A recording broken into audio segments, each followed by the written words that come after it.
right now? Just introduce yourself to Teresa. I'm Robert Ballantyne. I live on Miller's Landing. I am a charter member of this club, and I'm delighted you're with us today. Thank you, Robert. Well, Mike's track to get to. Hi, Teresa. I'm Damien. I'm the outgoing president. Hillary's going to be coming in shortly. Yeah, thank you for joining us tonight. It's a real pleasure. Well, thank you. And you have a lovely boat. Thank you. Who's next? Hillary. Oh, Sheila. I'm Sheila Webster, and I'm also a charter member and been with Rotary for a number of years. Nice to have you with us. Thank you. Just as an aside, Teresa, Sheila is a person who has been very active in getting the Rotary number signs around our community. And so around Bowen Island, we have a much better system now of number signs for the first responders, which are blue with yellow numbers and a little Rotary sign underneath. Oh, nice. It's a great fundraiser. Yeah. May I add something to that? Please. There should be many, many more of them, because the delivery people who are handling all this online shopping and getting parcels. The other day, last week, I walked into the office and you could barely get to the counter because there were so many parcels. Yeah. And they are going dilly because of houses that have no numbers. So we still haven't covered everybody. Oh, great.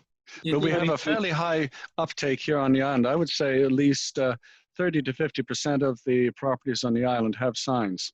That's awesome. And Hillary. so Would be a great commercial, you know. Can Amazon find your house?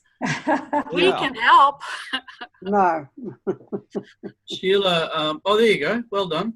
There's a Well, sign. there's our shot from our oh. website. Oh, I like it. That's great. And you can charge buy for one if those? you like. You can buy one if you like. I would, but I live in a condo. It wouldn't help me. Okay. Okay, I'm next. And in fact, we're a team. I'll let Robin introduce himself. I'm Hillary Butler. I am the secretary right now and president-elect. Also, Robin and I are both charter members of the club. Robin? Hi, I'm Robin, and I'm the dog's body to her ladyship. Nice to meet you. Nice to meet you. Who's next? Cynthia.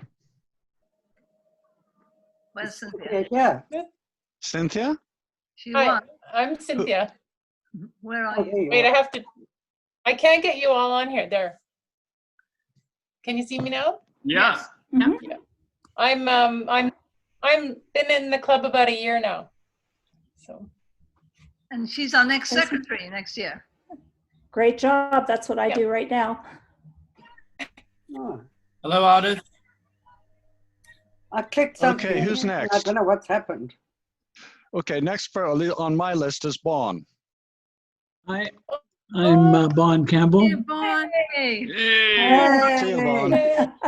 I'm a charter member, and was president of the club that Ardith is at. You're still in West Van, right, Ardith? West Van Sunrise, yeah. Yeah, I was. That's where I started in Rotary. Mm-hmm. And then the West Van Club helped us get started on Bowen. Nice. Nice to meet you. Thank you. Okay, Can who's anybody next? help me, please? I clicked on share screen and everybody's gone away. Oh, Click on it again, maybe. Okay, well, I don't know where to go from now. The order keeps changing. Let's go to Stephen. Hi, I'm Stephen, 2-year member and currently working on the board on foundation-related tasks. nice to meet you. Lynn? Hi. I'm Lynn Krukowski, and I think I'm one of the newest members. So, been a cheerleader side. I can't say side piece, but just cheering for Rotary for years, and joined them in a few months back. Great. I feel Great. Hey, Welcome Ardith. to the floor. Thank you. Ardith, can you hear me? Yes. Yes. Lynn. Yes, I can.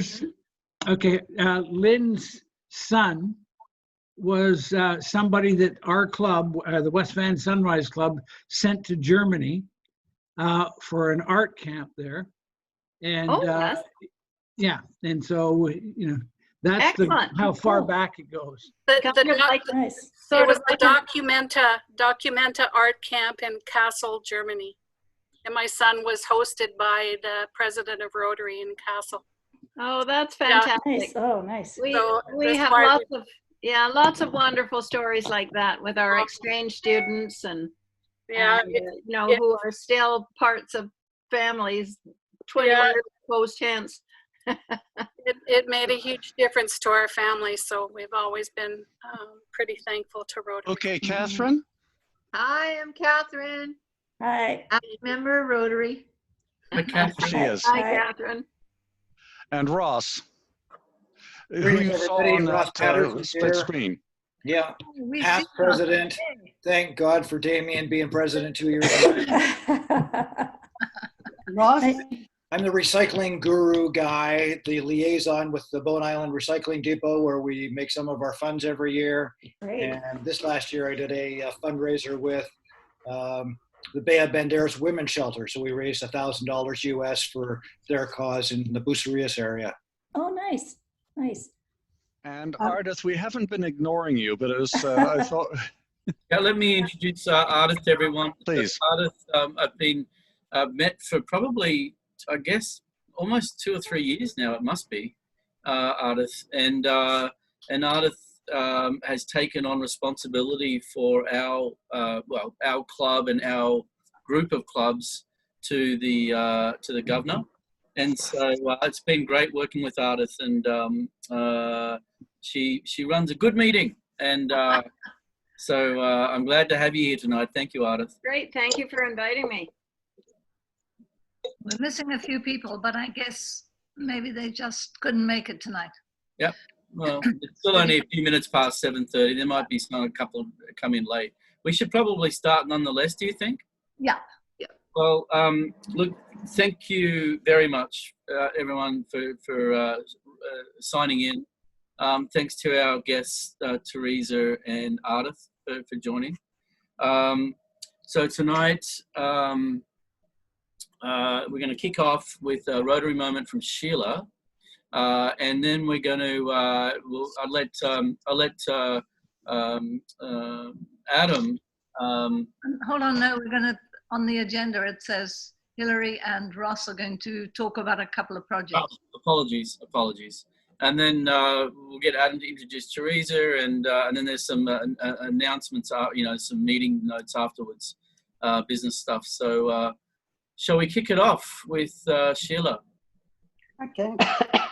What I wanted to say was that I find it interesting that we all attend our meetings like good little Rotarians, but nothing very much seems to happen at these meetings. Mm. And yet, somewhere in the background, something is happening. And what I find wonderful about Rotary is that if you find a project that you really believe in, there are some things to consider as a member of Rotary. First of all, does it meet the 4-way test? And then with your particular project, am I totally committed to this idea and to seeing it through? Because it's very easy to have an idea, but you've got to be committed to it. And sometimes you get yourself involved in an awful lot of hard work for quite a long time. And then is it what the community wants as opposed to needs? Mm. We very often in this sort of work look at things and say, oh, they need clean water, but they don't actually want clean water. Thank you very much. The hippo rollers were one case in point that we weren't involved in. And then I think if you can answer those questions and bring them to Rotary or to our club, the help will always be there to help you move forward with your idea. The inspiration for all the projects that we're involved in, Polio, Hillary and Robin with Run for Rwanda, Bowen with his AEDs, Dennis, Robert and Hillary with the trails, All of these are an idea of one person. It's been brought forward, and Ross with his recycling, the work that's been done with youth, all these things, it's the idea of one person that's been brought to Rotary. And Rotary has picked it up and run with it and helped with it, always bearing in mind that the person who thinks of the idea is there behind it. And I find that very inspiring, that there's a group of people that can do what we do. I hope you do too. Well said, Sheila. Well, thank you. Damien, Yes. Damien, can I just interrupt for a minute, please? Portia's just signed in as well, and since I didn't see her on the list before, but she's on there now, so perhaps Portia could just introduce herself. Portia, you got to turn on your mic. Unmute. There's That it? Yep. That's it. You got it. I can see you. Hello there. Good to see you all. You're all looking pretty happy and sparkly, and that's fantastic. Everything's well at 969 Captain Cade's. Still waiting for my eye surgery. Maybe it'll happen this year. Not too much new. I'm learning to eat leftovers very well. And I have some wonderful friends who bring things to the house, which is great. Good. Good. Excellent. Good to see you, Portia. Good to see you all.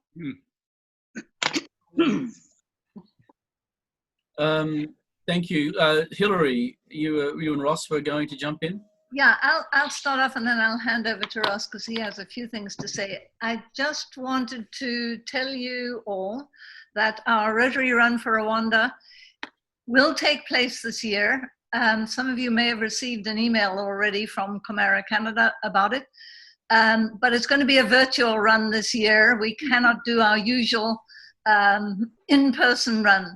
But so we're going to ask people to do a 5 or a 10K run or walk, and hopefully people will sign up because those girls in Rwanda, those young women in Rwanda need our support more than ever with COVID-19. So we're just gearing up at the moment for the run, but more information will be coming. But of course we won't need help on water stands and all that kind of thing that all our members usually do. But I'm sure there will be some kind of jobs that can be done. Secondly, Hillary at Zardeth, would you mind adding me to your distribution list? Certainly, I will do that. Thanks. Secondly, our Rotary Bowen Island Trails Guide, our new edition is coming out in the next few weeks. We're having trouble gathering all the information from our advertisers who pay money so that we can print out that guide without too much expense. Allard is not here this evening, but he gets the money in from our advertisers, and hopefully we will be ready to go to print in a week or two. And as you all know, Rob Wall, who used to be a Rotary member, who's now moved off into Burnaby, is doing our formatting for us, totally free. And it's looking good. So hopefully in 3 weeks' time, we'll have some more trails guides. The thing is that we haven't been distributing them much because of the fact that Bowen Island's been pretty much closed out and or closed off to tourists. And tourists are people who use the trails guide quite a lot. So more on that later. And over to Ross, who has to talk about our bird recycling project. Sorry to interrupt, Ross. Can I ask a question, Hillary, about the... so, Hillary, what was the last time we talked, we thought that there'd be some businesses that would be in a difficult position to be able to pay, to pay the normal rate. And there was discussions about, you know, we've done reasonably well with the thing over the years, and should we give people a break or not insist on, if they can't pay, they can't pay, but put them in anyway? What was the end result of all of that? Okay, I sent a letter around to all of them saying, please don't worry. We know that these are tough times. And we will get in touch with you in 6 months' time, see how you're doing. So we're not going to press anyone. I've had certain people, like the wine and beer store, Paul Rickett, saying, no problem, we can pay right away. Yeah. That's a huge business during this crisis. And other people saying, really sorry, yeah, but so yeah, everything, all the advertisements are going in, and we won't be too hard on them whether they can, whether they can cough up the money. The only thing is, Hillary, that the bills will come in from the district and RI at the end of June, and those bills will have to be paid. Don't worry about that. We have those kinds of funds. Yeah, those are the only critical ones. Yes, absolutely. Thanks for that. I do have, however, I have to challenge you a little bit, because I have it on good authority that some people have been getting letters in the mail saying, where's the money? And we're going to send around Sheila Webster if you don't have it. Oh, that's nasty. You have your own Bowen Island brass knuckles. Nasty, that's Damien. Sheila knows how much I love her. Sheila knows how much. And if you're really behind, the dog will be there as well. The damage. Sheila doesn't need. Bentley will chew on their laces. Sheila doesn't need brass knuckles. She came by my house today and collected a mighty tool called an extractigator. Oh, is that where it is? You were the one Did it hurt, Robert? He's had it since December. But he doesn't do Facebook. I'm old enough No, I to was looking know for what it. that should be. Okay, so my turn.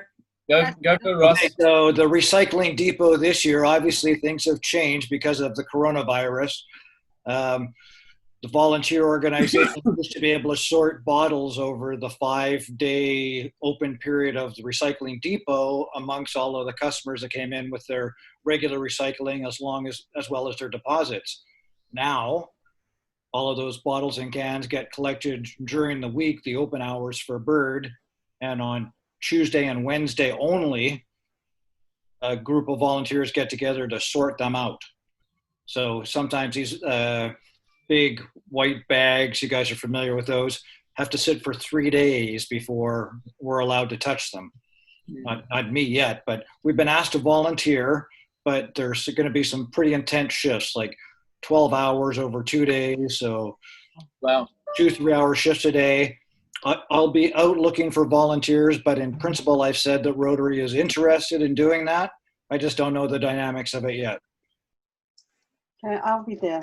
Yeah, I can help. I'm a volunteer. Ross, could I ask you, have you got the stakes yet? No, they were supposed to come into the Building Material Center tomorrow, Sheila. Okay, because I've got some signs today, including yours. And Okay. I can't get them because I've got no stakes. Okay. As soon as they get in, I'll let you know. Thank you. Well, I think that I'm driving to Maple Ridge on next Tuesday. So I don't know if there's any others subsequently that need to be picked up. Yeah, I placed an order on Monday. So Maybe. And I haven't heard that it's ready yet, but I'll keep in touch with you. Okay. Thanks, Damien. Back to you, Hillary, unless you want me to talk about something else. No, I was just thinking if anyone has a project that they're interested in and an idea, as Sheila was talking about, there are funds available around. The NERP program has funds. Rotary has a COVID-19, our district has a fund. So time is ripe if you have some secret project that you'd like to put up. DDR funds are available as well, Hillary. So, yes. You know, it's kind of Ian Grant is the grants chair for the district, and he's very good to deal with. And there does seem to be a fair bit of money available. So, so I would, and if you're interested, give him a call and he can give you a sense of, you know, how much, what the allocation might look like. So there we are, people. come up. May I ask a question, Hillary? Sorry, Damien. Go ahead, please. I'm sure I read it in Rotarian about clubs raising money by offering a service to the community of paper shredding. Am I correct? Has anybody else Yes, I seen saw that? that too. Pardon? I saw that as well in the Rotarian. I thought it would be a In the good project. Rotarian. Yeah. Because I think it's a fantastic idea. We should do it on our island. Do you have a commercial paper shredder on the island? That I was wondering. Do they do that at the office? Not really. Pardon? Does Artisan Office Services do that? I was Yes, wondering. the Artisan Office does do shredding May I say for $2 something? a May I pound. just say something before everybody shoots me down in flames? It's an idea I had. I haven't really investigated it. I will do so if you say go ahead and do so. Go ahead. Adam has just said that the Artisan Office Services do it. Well, we pound. Not at the we moment. could probably negotiate a better. Anyway, Shame I saw the same thing in the Rotarian. And Why don't you look at it, Sheila? Why don't you? I'll investigate it. You know, yeah. I haven't, and I will do so. I'll Great. come back to Thanks, you. Sheila. Thank you. Thanks. Hillary, just to your point about funds and Ardith, your point about funds, I had a chat with Cynthia a couple of days ago in regards to the projects that we were talking about. Is it probably a good time for you to just jump in there and update everyone, Cynthia, around the centres, the emergency centres? Okay. We've come up to a little bit of a delay because a lot of the sites on the island that have been chosen for the kiosks need to have environmental assessments done because they're in areas of sensitivity in terms of animal life or streams or whatever. So the funds that we were able to get from the foundation, the $15,000, I guess, were received, may go towards probably 3 to 5 kiosks at the most. And we were hoping 10. And these 3 to 5 actually don't need to have an assessments at this point because they are, I don't know how, they're either right by the post office boxes or something it's already been done in that area or whatever. So there's a little bit of a hiccup waiting for wording, I guess, for the municipality in terms of a service agreement between the NERPs and the Muni in making these kiosks. So if we have to have assessments done at a number of other sites, it means paying an environmental assessment person, which could eat up a lot of the funds that would go towards the materials to build these, which is a real shame. So we'll have to possibly fundraise further. That's even before we think about putting AEDs in some of the ones that need to have an AED station or adding safety equipment in terms of a bench with emergency supplies. So we're talking really kind of a basic start to a project that will become really great. But I mean, we're still, anyway, hopefully it'll evolve in our favor. But I think it might be, it's nice to know that there's some funds that could be tapped into from the DDR, is it? Yes, yeah. Through Ian Grant.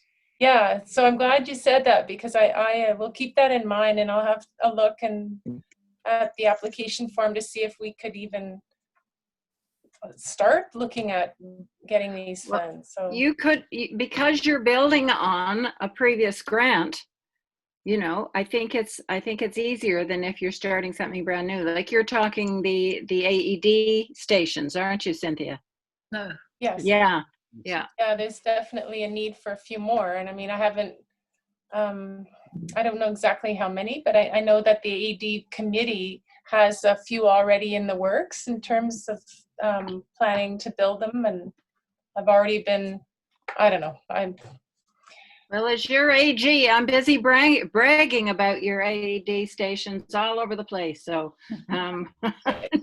lots of people know all about them. Ardith, And you know, they belong in these spots. Yeah. Ardith, I'm lobbying to try to get, you know, when you open up the Rotary and it has a picture of the world and like little dots where things are happening. Yeah. I want to be on Bowen Island. Perfect. The only thing is you have to be sure that there's a space on the map for Bowen Island first. Well, that's why I'm talking to you, my friend. You're the one who knows people in high places. And we live on Boyer Island, which is smaller than Bowen, and that's our biggest complaint is that we open these big maps for boats and they don't even have it on the map. Yeah. Chairperson Robert has his hand up. Oh, thank you. Ardith, I was wondering if there's somebody in the district who has the credentials to do that environmental assessment and who is a Rotarian and might be able to donate that to this project. I don't know, but I can certainly find out. I have a meeting tomorrow night, and there will be all kinds of bigwigs at the meeting. So I'd be happy to ask the question and see if I can find out for you. Thank you. Super. Thank you, Robert. Thank you, Ardith. Okay. Okay. I think maybe it's a perfect opportunity for Adam. Would you like to introduce Teresa and we'll kick off this part of the meeting? Yes, thank you very much, everybody. I'm going to sort of give sort of a 2-minute dissertation on Barada Navidad. I've been going to Barada Navidad since 1980. It was the first time I ever went there. And at the time it was a small village. It still is relatively small. I mean, it's a little bit like Snug Cove, but with palm trees and a good fish market. The thing about which makes it completely different from a lot of Mexican tourist destinations is that it is small. It is very laid back. I think there's a nightclub, but I'm not certain. The key thing is that it's quite close to a commercial airport, Manzanillo.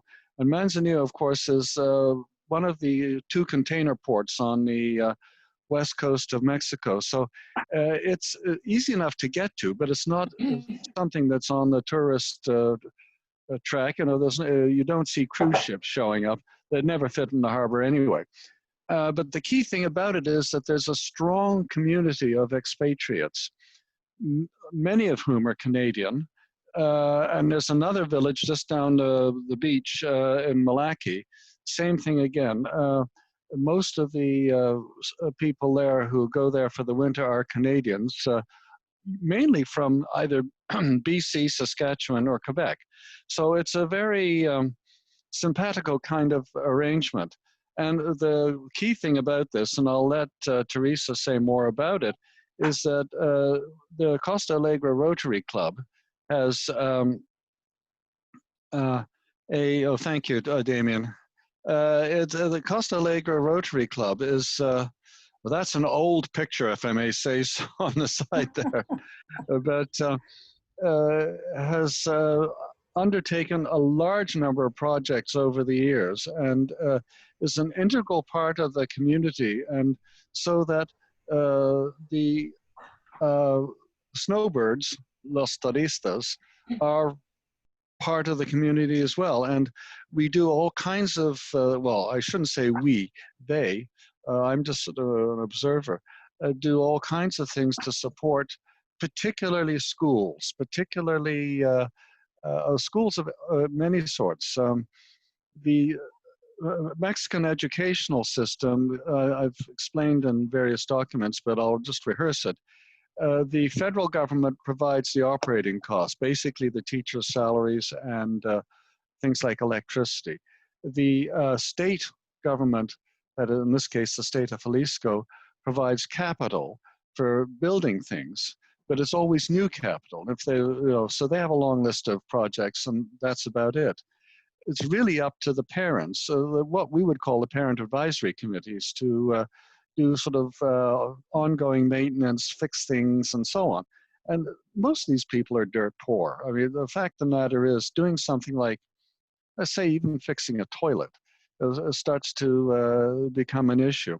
And so the Rotary has undertaken a large number of projects, some larger, some smaller, whereby they have purchased the minor capital items, like a toilet, like a new sink, and so on. And then raised enough money to get the professionals to do the installation work, while the parents then do the grunt work like digging holes and paint, things like that. The other thing that Costa Alegre has been able to do is attract funding from a number of, not just funding, participation from a number of Rotary clubs. In January of this year, the Kamloops Rotary came down in strength. There were 20 of them, Teresa? Yep. And basically, they completely renovated a small school in literally in the poorest part of the barrio, on the wrong side of the highway. Mexico has, again, sort of various levels.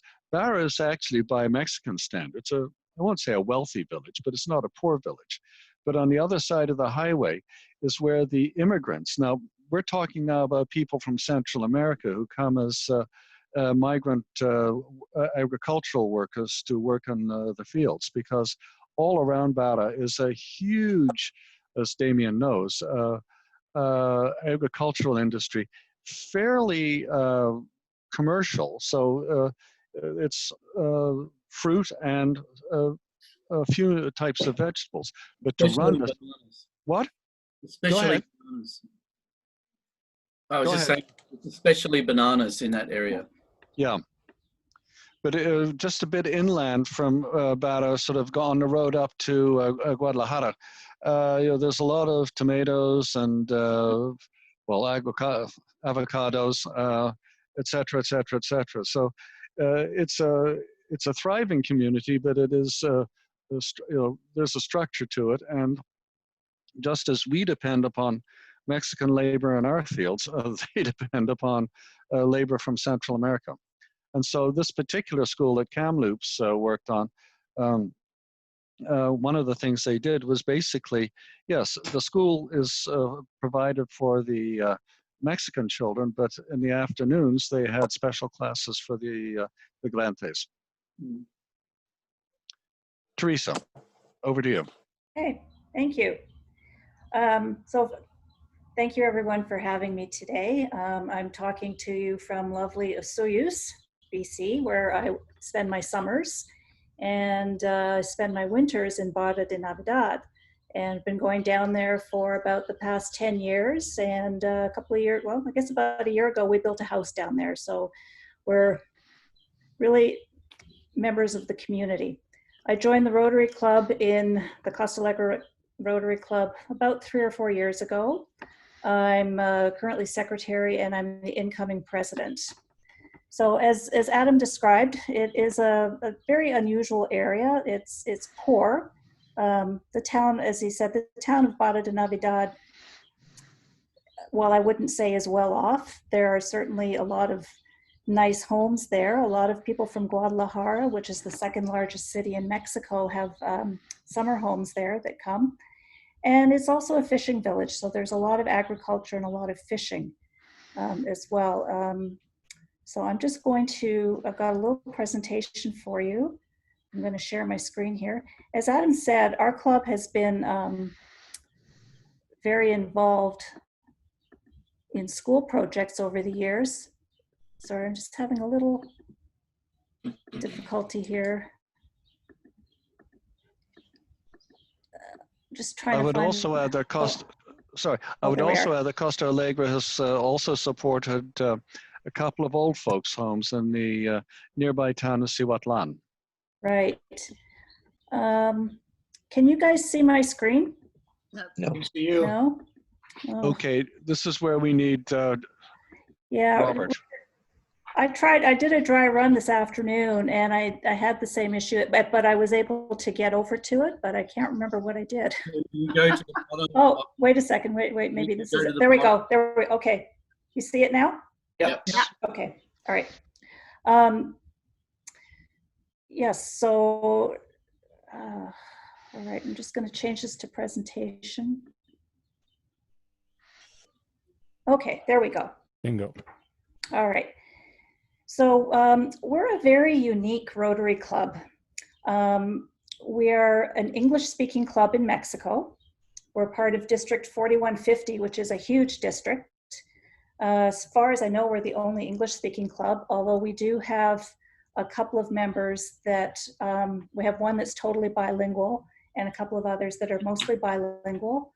And our one Mexican citizen who belongs to the club who's bilingual, he's originally from England, so he speaks Spanish with an English accent, which is really interesting. And he's our newest member. So that's our banner. And we have touched, over the years that the Costa Alegre Rotary has been in existence, we have touched probably every school in the area. So we have Bada de Navidad and Malaque, and then there's some surrounding towns around that. So to give you an idea of where we are, there's Puerto Vallarta. So you probably have all heard of Puerto Vallarta and you know where it is. And then just to show you, I know that we just saw a map, but I've pointed out, I actually found a map that had Bada de Navidad on it, which is quite unusual because it's kind of like Bowen Island, like it's kind of hard to find on a map sometimes. So the communities of Bada de Navidad and Malaque are about 200 kilometers south of Puerto Vallarta, or about 50 kilometers north of Manzanillo, which is the closest airport. And there's an aerial picture.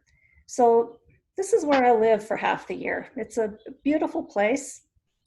It's not touristy at all. So if you think of Cabo or Puerto Vallarta or Acapulco or any of those other places, this is not like that. This is where real people live and make a living such as it is. So this big area you see, or this is the bay of the Bahia de Navidad, so the Bay of Navidad. This is Bada de Navidad up here at the top, and this bigger area is Malaque. So those are the main areas we service, but we do service as far as Cihuatlan, which is like our regional administrative center, which is a little bit bigger city.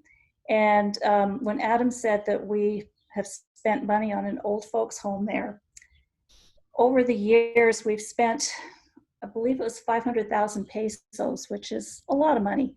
The peso right now is about 16 pesos to the dollar, so we've spent a lot of money there. And when I say old folks home, it's nothing like you can imagine. This is for people that have no family or no one to look after them.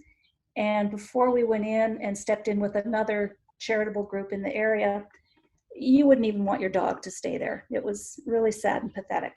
And right now it's decent. Like, you know, it's people can live there now with dignity. So there's our Malaque in the Bay. This, in the lower left-hand picture, you'll see some buildings and stuff. This area is called El Ranchito. So there's 3 schools in El Ranchito. There's like a primary school for young children. There's like an elementary school, and then there's what we would call a high school. We call it a high school. And the high school that we're considering as our main project for this coming year, if you look in the very, very bottom of the corner and there's a bunch of trees and you go inland from those trees, it's there. It's down this dirt road. Then there's just like nothing around it, a couple of houses maybe. So El Ranchito, most of the workers there work in the agricultural industry, and they're lucky if they make $10 a day, so $10 Canadian.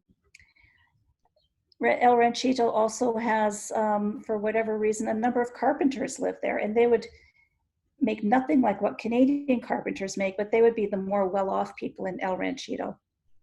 And Adam, you've been to the school with me, so you know it's like just down this dirt road and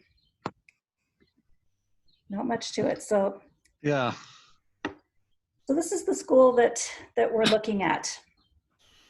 It's Telesecundaria David Alfaro Siqueiros, or as we call it, El Ranchito High School. So it's a small town. It's about 3 kilometers northwest of Malacca. There's 131 students at the school, mostly from El Ranchito, and some of them come from Malacca. It's technically what we would call a junior high school or middle school. So the students there all range from ages of about 12 to 15. So earlier this year, we presented them with 10 ceiling fans. They had come to us the previous year and asked us for ceiling fans. And as Adam had said, the government, there are different levels of government involved in the education field in Mexico. The state government will pay to build a school, and then their responsibility is over.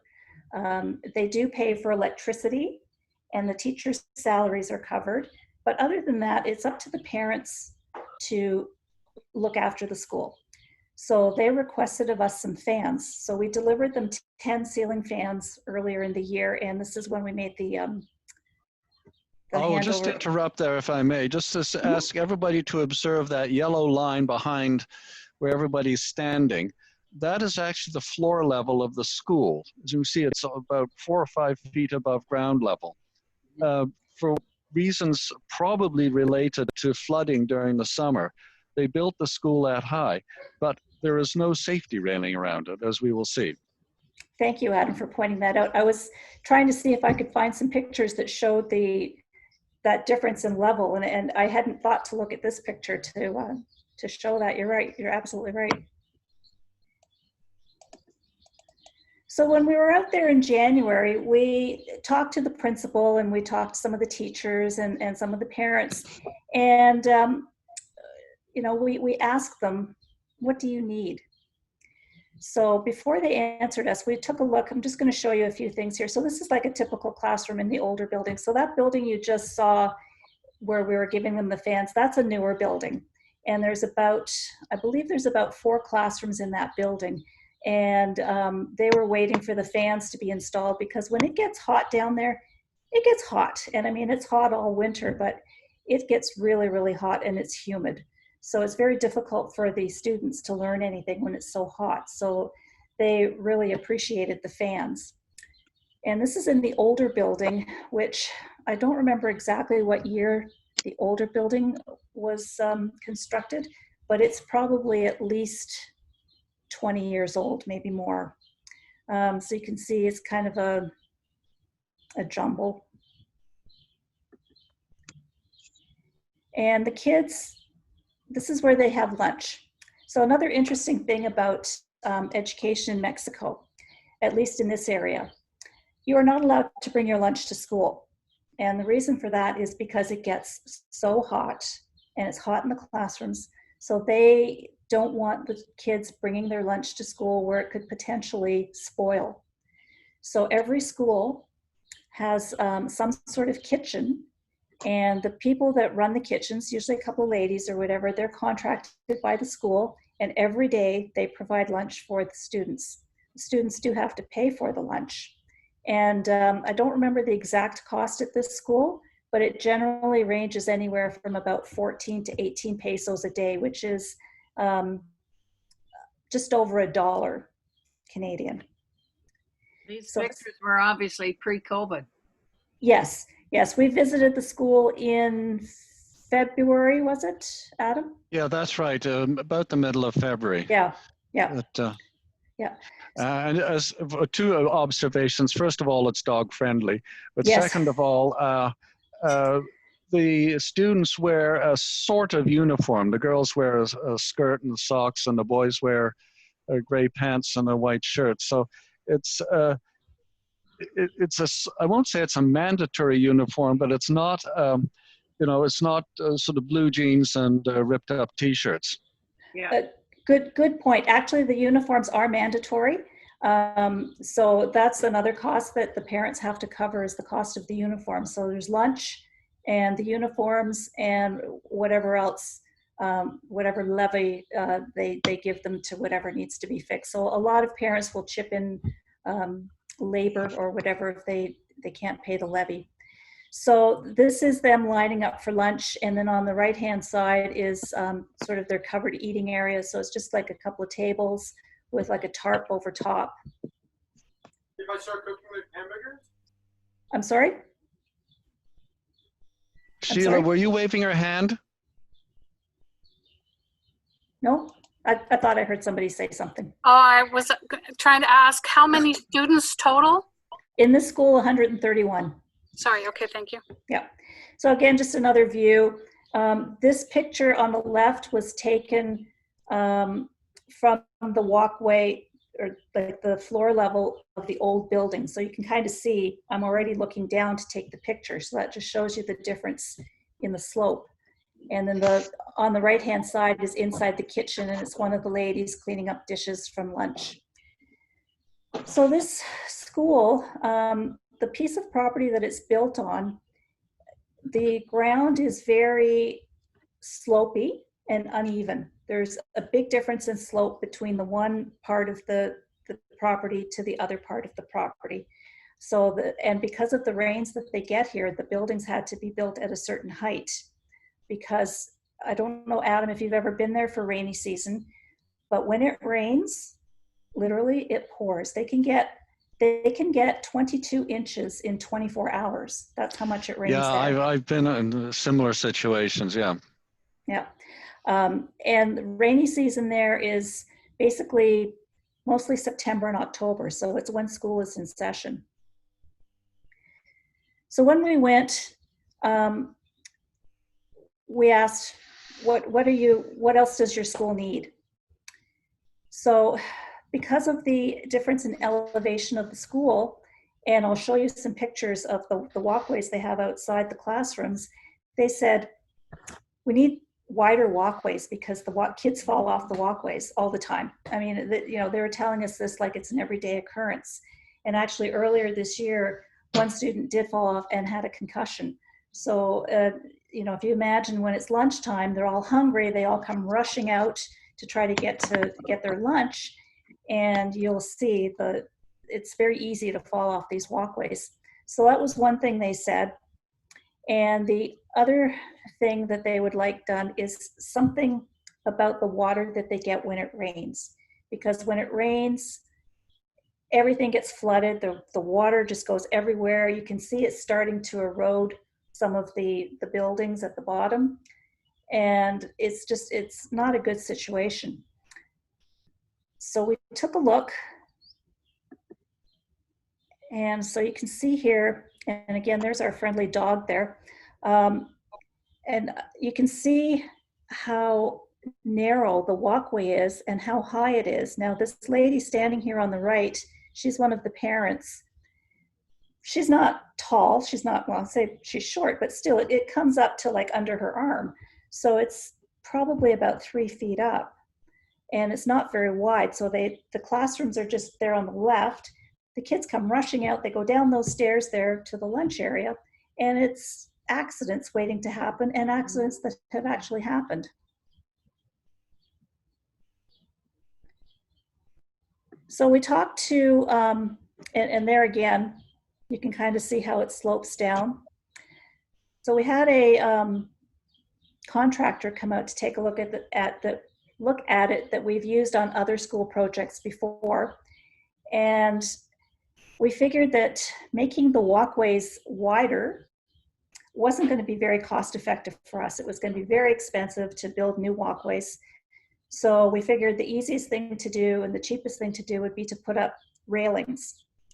And because the walkways are so narrow, they're going to put the railings up from the ground level up rather than take up valuable real estate on that narrow walkway. So the railings will come straight up. It's going to be 90 centimeters right from ground level up to the railing. So at least the kids, when they go running out of the classrooms, don't have to worry about falling off the walkway because there'll be a railing there. And also this forecourt you see here with the basketball hoop, on the left-hand side, it looks fairly level to the ground, and it is on that side. But then as you move towards the right, it drops off quite significantly. So the other thing they're going to do is put a chain link fence on that side of the court. And there's a ramp that goes up there so that you can get onto the court. And they're going to put a railing on that ramp as well. So that will significantly reduce kids having accidents. So safety was one big concern. So we sort of look at it that we can fix that. And the second issue of the water diversion, what's been proposed is that they would build some concrete culverts or channels, so that when the rain comes, instead of the rain going down its natural path and along into the schoolyard and along the buildings, it will divert into like a concrete channel and go out to the dirt street. So that's the other part of the equation. So these were the costs that we were given. So to address the safety issues, we're looking at 86,750 pesos, which at today's rate is approximately $5,400 Canadian. And to build the culverts or the channels to divert the water is about 8,800 Canadian, for a total of 226,750 or 14,200 Canadian. And I've separated them out because this is not necessarily a project where we have to do both parts together. We can split it up so we do one part now and maybe another part later, or if we can do it all at once, that would be great. A little bit about our club. We're a small but mighty club. We have about 18 members. And I think I started to say we're a unique club, and I don't know if I ever finished my thought about that. Basically, most of our members are expats. So really, we only meet for about half the year. We're only really active for about 5 months. We have about a handful of members that live in Mexico year round. The rest of us are mostly Canadians. We have, I think, 2 or 3 American members that are members of our club, and then a number of associate members such as Adam that come down every winter, and they come to our meetings and they help us out with fundraising and they help us with projects and whatever else needs to be done. So this is the big project we decided on for this upcoming year. And being a small club and not having huge access to funds, because like we said, the area is not a particularly wealthy area, we're always looking for partners. And we've been very, very lucky that we've had great relationships with many clubs, particularly in BC, that have helped us out over the years, either by coming down and doing hands-on projects or giving us money to help us with our projects. So we are looking for partners, or if you guys have any suggestions as to things we can do or fundraising ideas, or if you're interested in coming on board, or you know of other clubs that this might be an interesting project for them, we're always happy to hear what you have to say. So thank you very much, and if anyone has any questions, I'll try to answer them.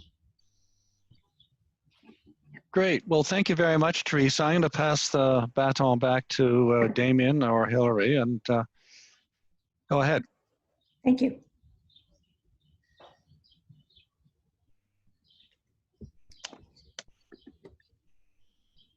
There we go. Okay. Any questions? Where's Damien? Are you aware, Teresa, of any other clubs that you've partnered with or are partnering with at this current time?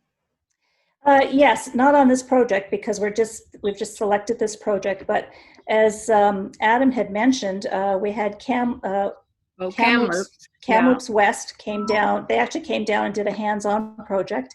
But we've also partnered with Vernon, the Kalamalka, I believe it is. Kalamalka. Mm-hmm. Yeah. They've just given us some money from their Dream Home Lottery, which is going towards another school project that we're working on. And Summerland, the club in Summerland, has also given us money in the past for school projects. There in Barra de Navidad, there's a school called CAM, which is a school for special needs students, and it's special needs students from like babies up until age 45, like it's a full range. So and they come from all over the area. So that's a school that a lot of clubs up north are more than happy to help us with, to do projects there. I'm trying to think of other clubs that we've dealt with. But they've been mostly in the Okanagan area. And are they dealing directly with your club? Or Yes. are there other clubs? So yes, yes, with our club. Oh, that's great. So that's a real little geographic conclave you've got there between Vernon and Kalamalka and Summerland and Kamloops. Yes, yes.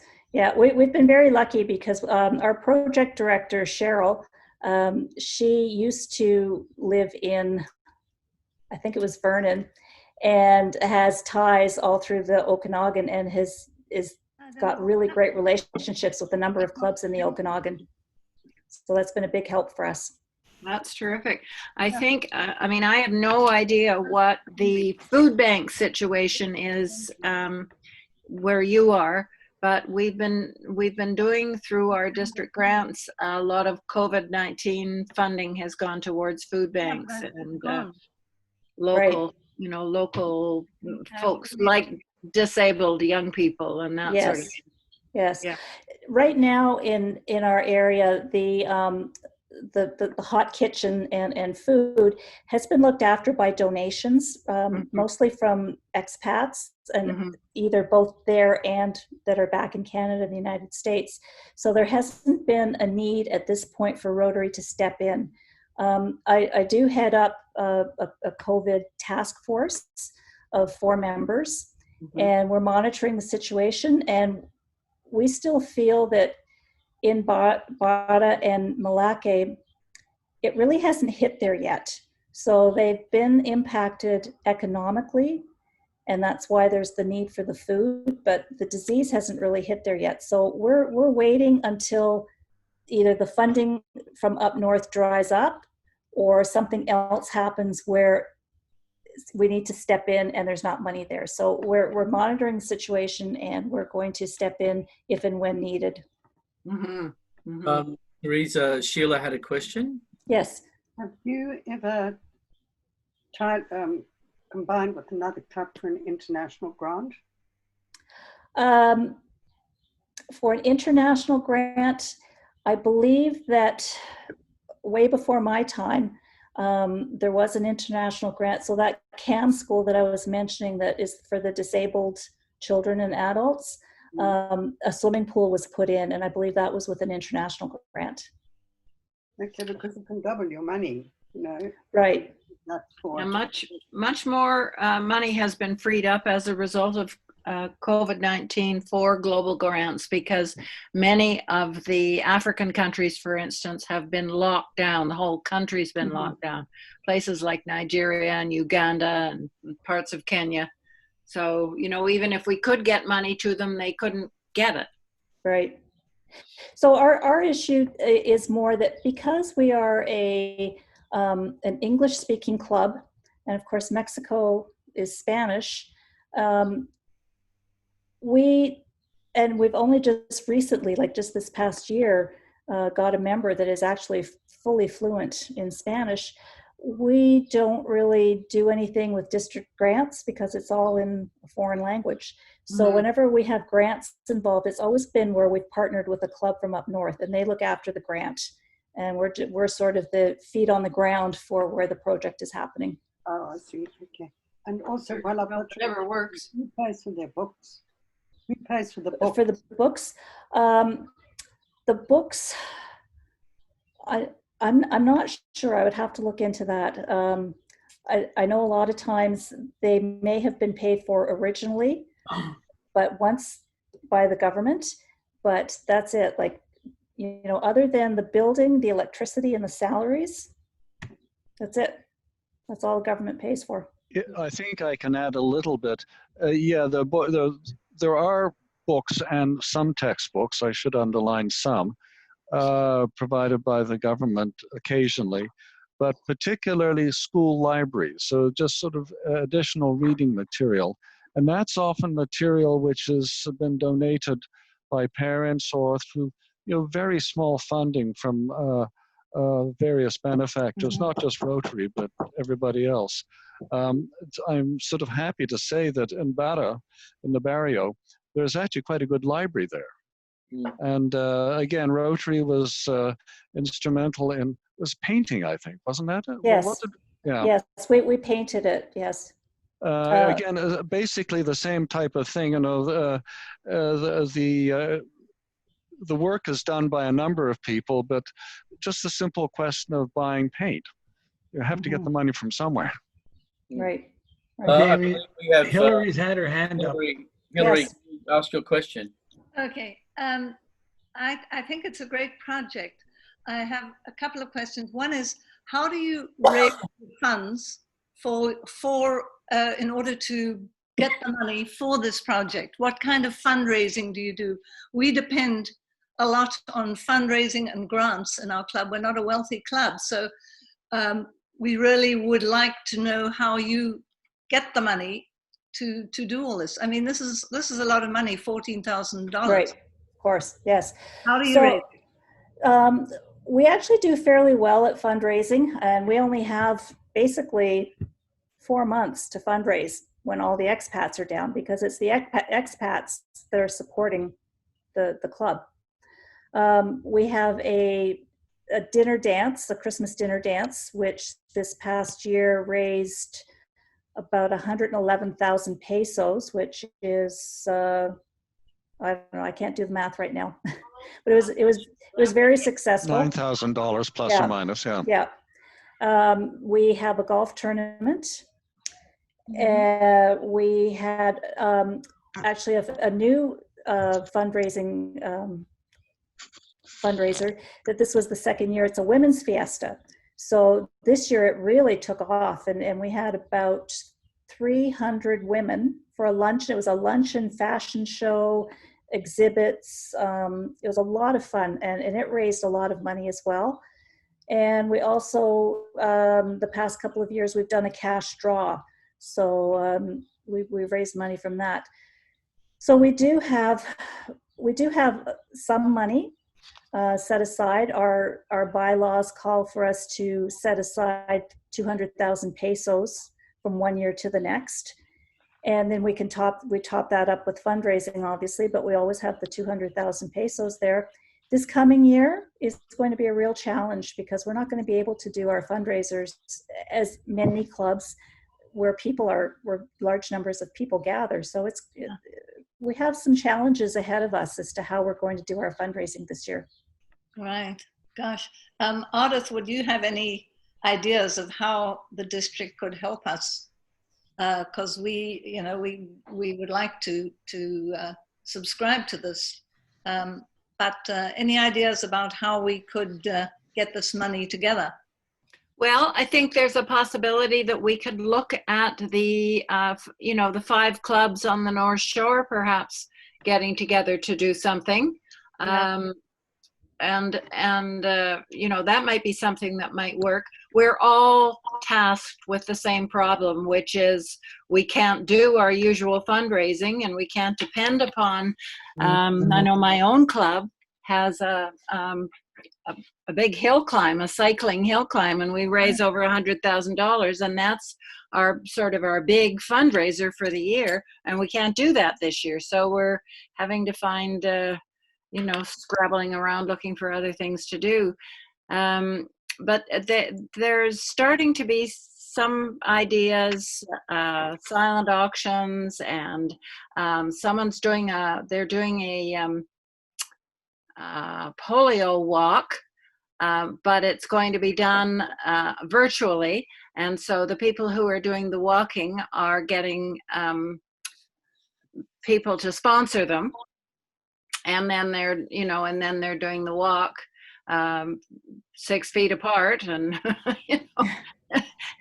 raising as much money as they can that way. But what we keep trying to do is touch bases with the clubs in the district once a week. This is what we're doing at our meeting tomorrow night, and pick people's brains. What have you done this week that was, to raise money, that worked or didn't work, or so we'll certainly pass some of those along. But I will raise it when when I meet with the other clubs, Teresa, and we'll just see if there's interest.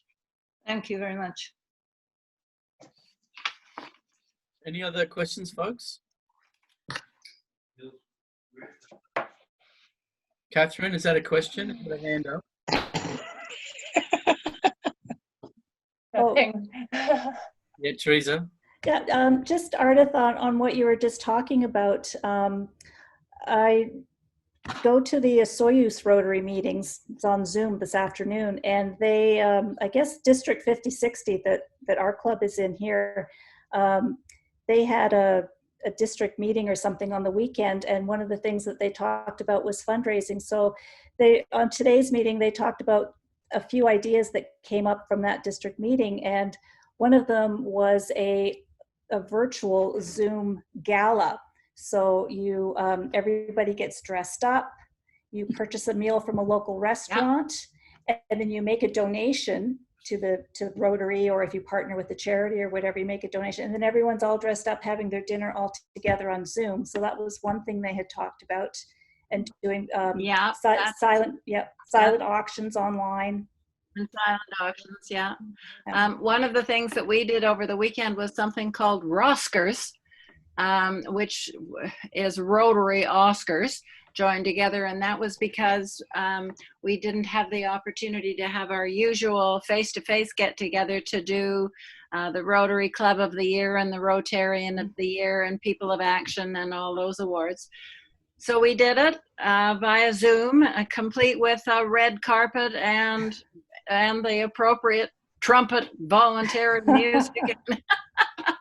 And everybody had to wear crazy hats and funny glasses. And, you know, I think people have decided that, so if we have to do things via Zoom, it gives us an opportunity to really, you know, do silly things and have fun as well. And people are enjoying it. And it's also made us all very much aware of the fact that we, this may be the real jumpstart to changing a lot of the issues that we've had around meetings and the expense of meetings in places like golf clubs when we could be meeting via Zoom, you know, so cut down our overhead. So lots to think about. Teresa, do you have a Rotary Club in Osoyoos? Yes. Mm-hmm. And do you raise funds there for Costa Alegre? I haven't yet, because I'm fairly new to Soyuz. So, you know, by the time I started going to meetings and whatever, I have brought a couple of things up, just throwing them out there lightly, but I haven't pursued it. And this is not the year to pursue it, because unfortunately they've had to cut back all their fundraising this year. Here. Well, I think it's going to be, you know, it's going to be a challenge for everyone, that's for sure. Folks, I'm just keeping my eye on the clock here. Teresa, thank you. If there's any last minute commentary from you, Teresa, or any last minute questions, should we do that? Can we have that now? Otherwise, anyone? No? Okay. Well, thank you so much for letting me speak to you about our lovely little area of Mexico and about the high school in El Ranchito. Thank you. Yeah, thanks. Thank you very much, Teresa. Yeah, thanks for the work into your presentation, and also thank you, Adam, for helping to set it up. One of the things that I wanted to talk about, if I may, and if there's other things to talk about, please feel free to bring it up. But just talking about the next couple of weeks now. So Mr. Chris Offer had put out an email. He's heavily involved in the peace, international peace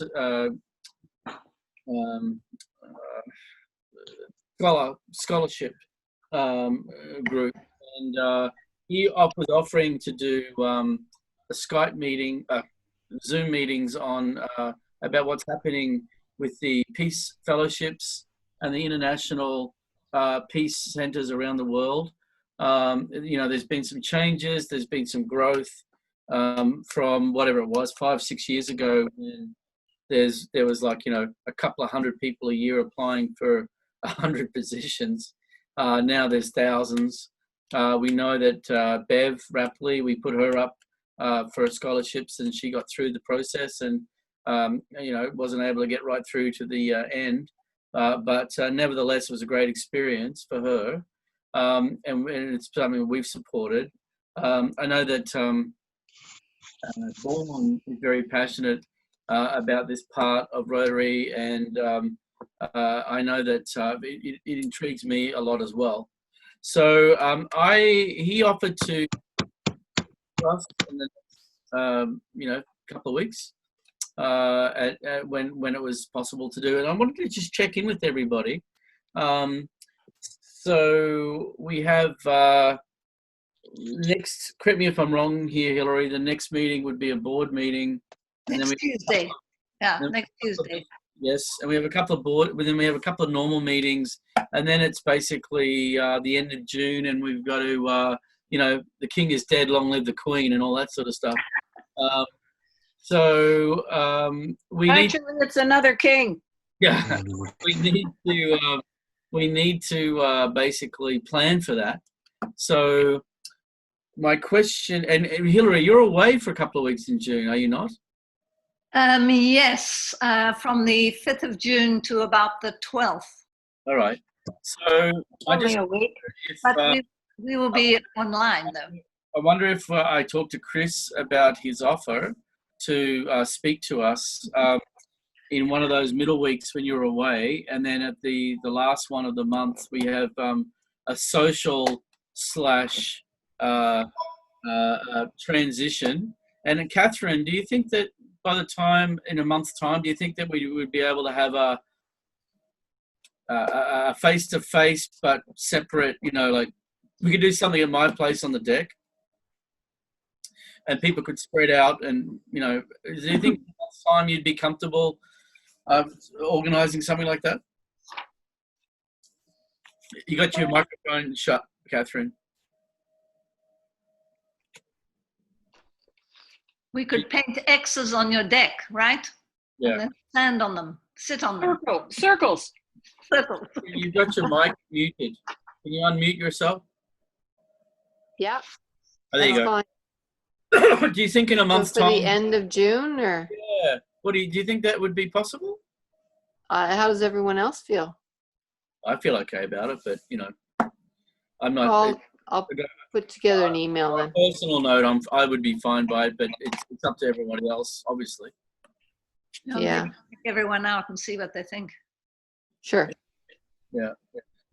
So should we pencil in that the last Thursday in June at the very least, and then we can make a decision as we go, and then either on the 11th or the 18th, have Chris talk about the Peace Institutes and scholarships. Would that be okay with everyone?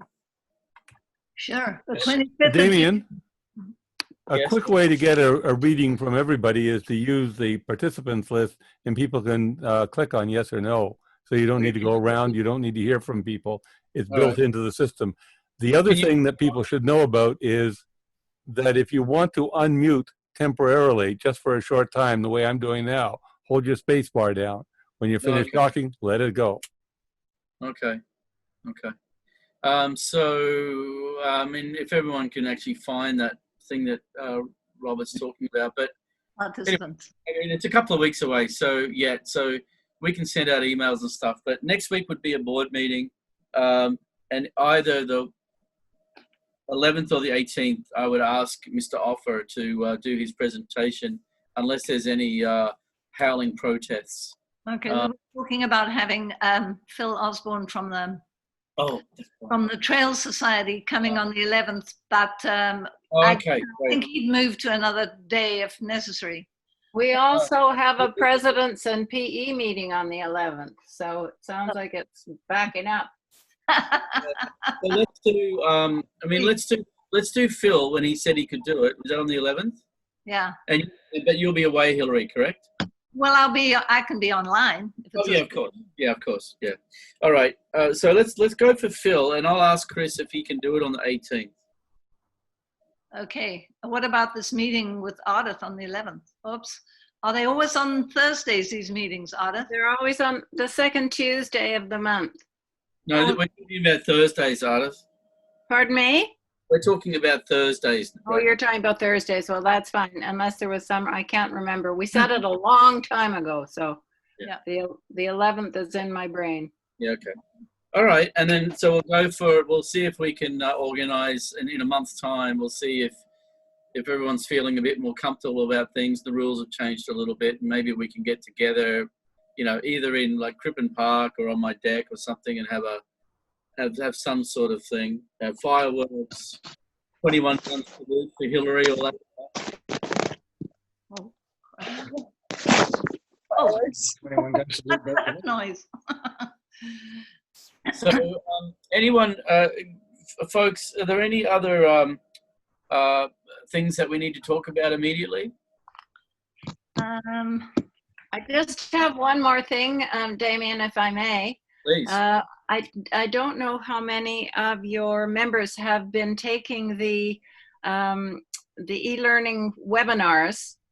There have been 6 of them over the last couple of months, and they've been all on a number of different topics.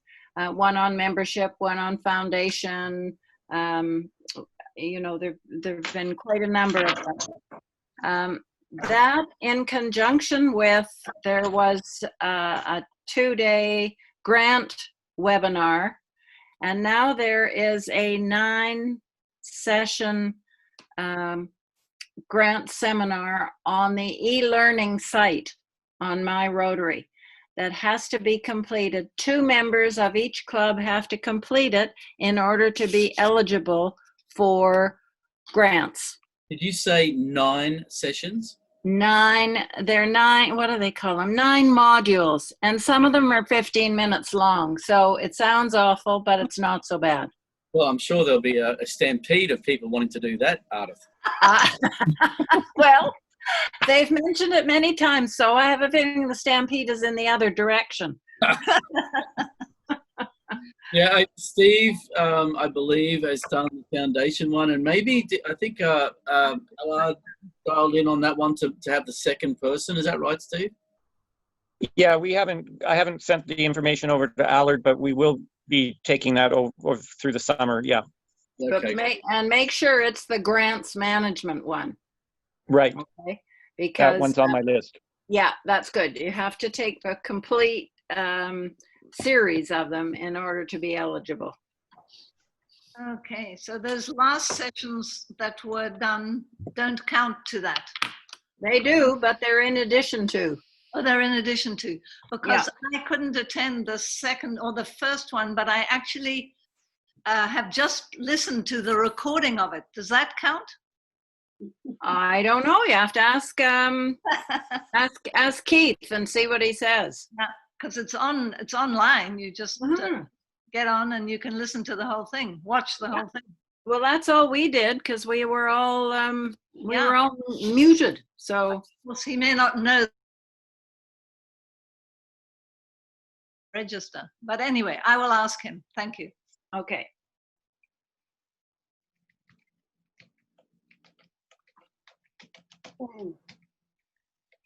You're muted, Damien. Is there anything else, Ardith, that we should know? Thank you. I don't think so. I think that those were the critical things. And obviously, if you have any specific needs or your community has any specific needs with respect to COVID, let us know. And we're very keen to band together as North Shore clubs and come up with solutions. So. Terrific. Thank you. Okay, guys. Any last minute business for today? I'd like to say it's so great to see Bowen at our meeting. Yes. Can we get an update on your health, Bowen? Well, I'm in recovery mode. Yeah. Maybe Steve, I know, went through a similar thing, so he can relate. What happened? Was it your ticker? Yeah, I had a heart attack. Oh, dear me. And the worst part of it was I was incarcerated in a hospital where everybody's in total fear of COVID-19. Oh, Lord. And of course, every move you make, they suspect you might have it. Yeah. So you're a suspect the whole time. It was Did really you tough. did you manage to get through it without being intubated? Yeah, oh yeah. I didn't. It was. I ended up having bypass surgery, Ah. and Well, so I was there for I guess about 2 weeks. And what hospital were you in? well, I started in Lionsgate, and Lionsgate was the panic mode there. Yeah. And then they transferred me over to St. Paul's, where they decided I needed an operation, and then I had to go back to Lionsgate. And you know, I feel sorry for all those people working there because they're just in total fear. You know. Yeah. Yeah. Well, And everybody it's was so uncomfortable. frightened about COVID. Yeah, the one thing I have to say is St. Paul's was a dream by comparison because people were always cracking jokes and you know, it helped me relax. Yeah. But except the 2 nights before I was set to leave, some guy came in who's, I forget, you know, one of those people who studies disease and said, "You were in a ward where somebody has COVID-19. Oh, perfect. Yeah, so all of a sudden I was like persona non grata, you know, and Yeah. my son- Not feeling so good anymore. oh God, it was scary. It was Oh, scary. yeah. That's I for sure. thought they weren't going to let me out. That's what I have to say. Well, I'm glad they did, and that's They did. I great to practically got see you. down on my knees and begged the surgeon to let me go home. Good to glad see to see you. Glad to see you looking so healthy. Yeah. I hear you were walking in the park the other day. Yes, yeah. No, I mean, my family came and rescued me, and Sean takes me for walks, and Ann takes me for walks, and you know, so it's lovely. I mean, on Bowen Island, we have such a magnificent place to live. You know, we're so fortunate. I can't believe it. Anyway, and it was scary, and you know, it was scary. It was watching the different nurses and doctors all be just tense. Yeah. Around that whole thing, you know. Well, you better watch out. Cynthia will have you in her healthy heart clinic soon. Oh yeah, that's right. I apparently my doctor has registered me at St. Paul's. Good. Okie doke, folks. Sounds like we can wrap it up. It's a board meeting next Tuesday, correct, Hillary? Correct. And so we'll see the normal crowd there, or dial in anyway. Yeah. Vaughan, will you come along to that one on Tuesday? I will try and make it. Good on you. Good on you. Okay. That's Allard. He should be here. Yeah, I'm not sure where Allard is. So we'll find out what's going on with him. Folks, thank you for dialing in. Thank you for Teresa. Thank you for Teresa. Excellent. Thank you. Thank you, Teresa. And it makes me want to look up and find how much you can rent a place for a week in Navidad for the winter. So it's pretty nice. This year, you probably will have no problem. Yeah, really. Yeah. Just have to get there. That's right. Folks, have a lovely evening, and thanks for tuning in. And we'll see you soon enough. Okay. Thank you very much. Okay, good night. Thank you very much. Stay safe, everyone. Thank you. Good night, Teresa. Good night. Night, Adam. Thank you.